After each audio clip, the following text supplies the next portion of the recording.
Champions ট্রফির প্রথম সেমিফাইনালে ভারতের বিপক্ষে টস জিতে অজি অধিনায়ক স্টিভেন স্মিথ ব্যাটিংয়ের সিদ্ধান্ত নিলেও বড় রান স্কোর গড়তে পারেনি, যার খেসারত দিতে হয়েছে দলকে। ৪৯ ওভার ৩ বলে ২৬৪ রানে অল আউট হয়ে যায় স্মিথ বাহিনী। দলের সর্বোচ্চ ৭৩ রান আসে কাপ্তান স্মিথের ব্যাট থেকে। দ্বিতীয় সর্বোচ্চ ৬১ করেন অ্যালেক্স ক্যারি। ম্যাট শর্টের না থাকা আর গ্লেন ম্যাক্সওয়েলের দ্রুত আউটের কারণেই বড় স্কোর দাঁড় করাতে ব্যর্থ হয় অজি শিবির। বোলিংয়ে ভারতের মোহাম্মদ শামির শিকার ৩ আর বরুণ চক্রবর্তী ও জাদেজার সংগ্রহ ২টি করে উইকেট।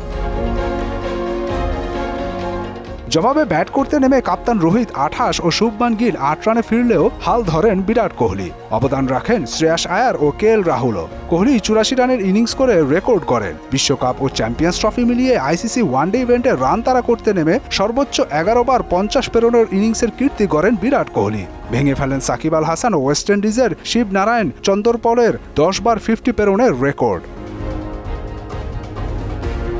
এখানেই শেষ নয়, ওয়ানডে ক্রিকেটে পরে ব্যাট করতে নেমে সর্বোচ্চ ৬৯ বার ৫০ পেরোনের ইনিংসটাও হয়েছে এই অস্ট্রেলিয়ার বিপক্ষে ম্যাচে। এর ফলে পরে ব্যাটিংয়ে সর্বোচ্চ ৫০-র মালিক সচিন টেন্ডুলকারের পাশে এখন কোহলির নাম।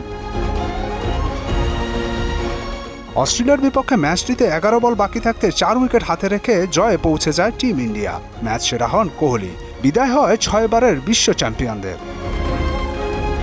মুদাসসির আলী, মোহনা সংবাদ।